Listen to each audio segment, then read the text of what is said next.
February 28th, 2026. That's the date everything changed.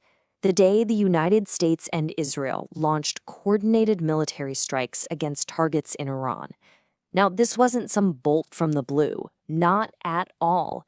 This was the moment that decades of tension, of simmering conflict, finally just boiled over.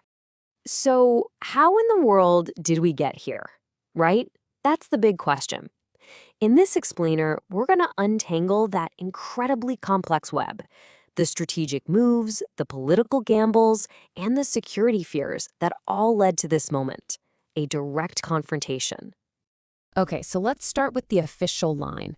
Both Washington and Jerusalem called these strikes a necessary preemptive measure. The goal, they said, was to take out what they described as an imminent threat, not just to their own security, but to the stability of the entire region. But the real question is, why now? Why did decades of tension finally spill over into open conflict? To get that answer, you've got to look deeper. This wasn't just some sudden flashpoint. No, this was the final snap after years and years of crises all tangled up together. So if you want to find the absolute heart of this conflict, you land on one thing: Iran's nuclear program. You see, for Israel, this isn't just another strategic problem on a long list. It's viewed as something much, much bigger, a threat to its very existence. And that term, existential threat, it's really important to understand what that means.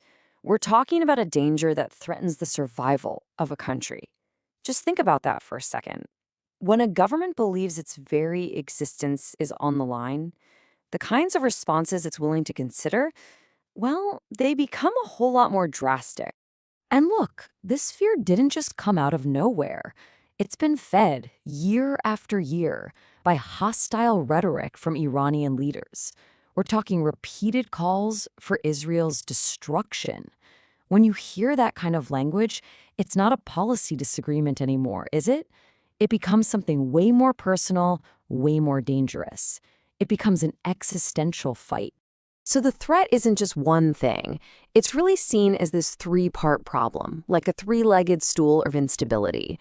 You've got the advancing nuclear program itself, then you've got the long-range missiles being developed to deliver a potential weapon, and finally, you have this whole network of regional allies, or proxies, ready to fight an indirect war. It's the combination that's seen as so dangerous. But it's not just about the nukes. I mean, yeah, the nuclear program gets all the headlines. But there's been another war raging for years, one that's fought in the shadows. It's not a war between national armies. It's fought through other groups, through intermediaries. Right, a war in the shadows. What we're talking about here is another huge driver of this conflict: Iran's use of allied militias, what we call proxies. It's a really clever strategy if you think about it.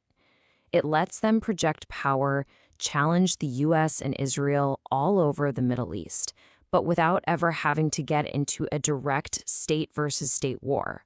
And the playbook is pretty straightforward, really. It's a three-step process. Step 1, fund these allied militias. Step 2, give them advanced weapons. And step 3, use those groups to hit your rivals and achieve your goals, all indirectly. It's a perfect way to keep the pressure on while maintaining, plausible deniability. And let's be clear, we're not talking about some abstract idea. These are real, powerful, well-known groups. You've got Hezbollah in Lebanon, Hamas in Palestine, various Shiite militias in Iraq. All of them have gotten major backing from Iran, and they've all been a constant thorn in the side of both Israel and the United States for years. Okay, so to really, truly get why we're here today, you have to rewind the clock. This fire didn't just start in 2026. Oh no. The roots of this conflict, they go way back. More than 4 decades, in fact. It's a long road, but you can trace it all the way back to 1979, to the Iranian Revolution. That event just completely upended the old order. In the decades after that, Iran started building up its network of militant groups. Then you have all those years of on-again, off-again diplomatic efforts to deal with the nuclear program. And they all pretty much failed. Every single one of those moments, every failure, it just added another layer of distrust, brick by brick, leading us right here to the strikes in 2026. So here we are. The strikes have happened, and now the entire world is trying to figure out what comes next. People are grappling with the consequences. You got powerful justifications on one side, really fierce criticisms on the other, and, well, the stakes are enormous for everyone. So why the US and Israel? Why act together on this? It really boils down to 4 key points where their strategic interests just perfectly line up. 1, preventing a nuclear-armed Iran. 2, pushing back against Iran's influence in the region. 3, protecting the global oil supply. And 4, that foundational US policy of guaranteeing Israel's security. And this is where we get to the core debate, the huge argument that's happening right now.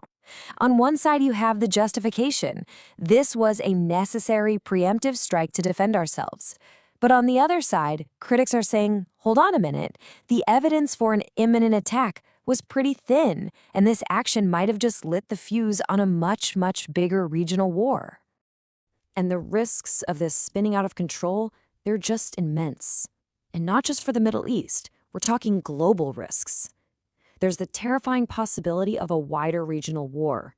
You could see massive disruptions to energy markets that would shake the entire global economy. And of course, a conflict like this could fuel a whole new wave of extremism. The kind of instability we're looking at could last for a generation. So let's wrap this up. At the end of the day, the decision to strike Iran wasn't about just one thing. It was a perfect storm, really. A convergence of deep, long-held security fears, intense rivalries for power in the region, and, maybe most importantly, the complete and utter breakdown of diplomacy over the last 40 years. And that leaves us with the one critical question that everyone is asking now. Has this action prevented a future war, or has it guaranteed one? Was this a decisive blow that took a threat off the table, or was it just the opening shot in a much bigger, much more devastating conflict to come? That is the question the world has to answer now.